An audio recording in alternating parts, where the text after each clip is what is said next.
Alright, my name is Ryan Speakerman, and I'd like to recite a quote that I feel over the course of time has been tragically forgotten. Give me liberty or give me death.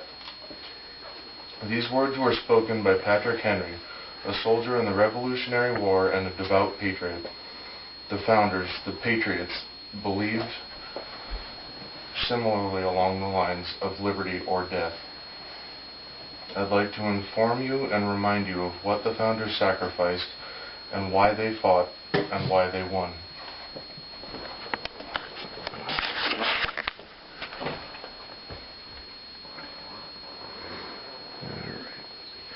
Our first point is, what did the founders risk in fighting the Revolutionary War?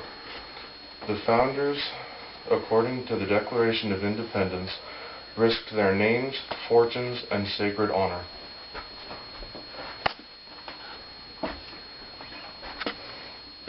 According to records kept by Thomas Jefferson and those around him, Jefferson would have preferred a peaceful conclusion with Britain and maintained his position well into the war.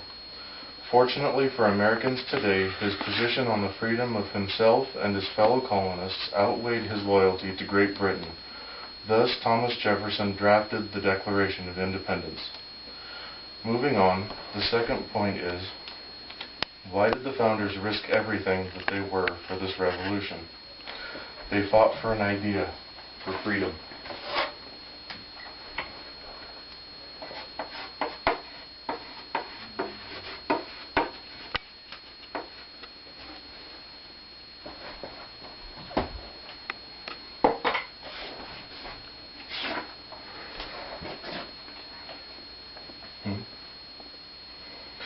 Alright.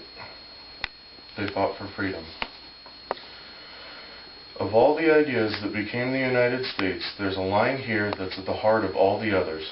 Continuing on, it means that if there's something wrong, those who have the ability to take action have the responsibility to take action. This was spoken by Benjamin Gates, played by Nicolas Cage in the movie National Treasure.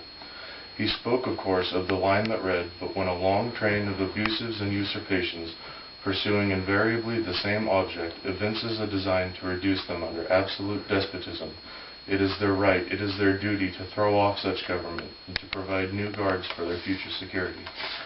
How did the people defend themselves? With these,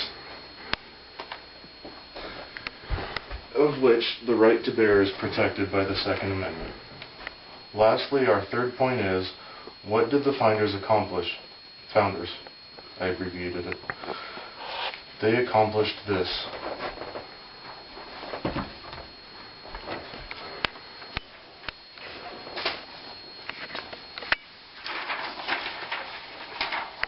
This is a copy of the Constitution of the United States, containing within it the rights reserved to its citizens and the additions thus transcribed upon it.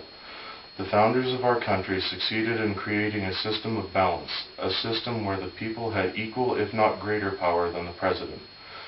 They knew all too well the tendencies of humans with too much authority. Thus they created a government of divided rule, one where each branch could block the assent of one and in turn blocked by the other. This, they hoped, would staunch the political power and arrogance just long enough for the citizens to take action and remove them from office. Now that I've reminded you of the values and principles that America was founded on, I hope that at least one of you will have a heightened awareness of the happenings within our country.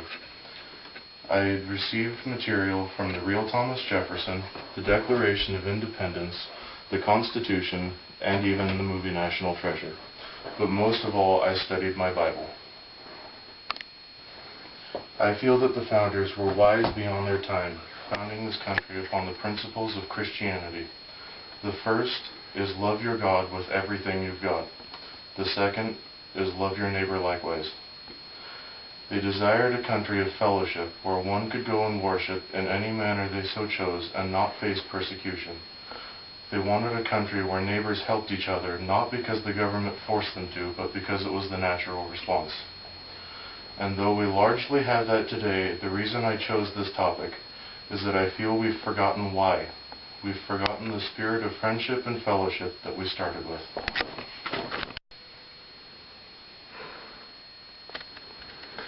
My cameraman turned off the camera too early.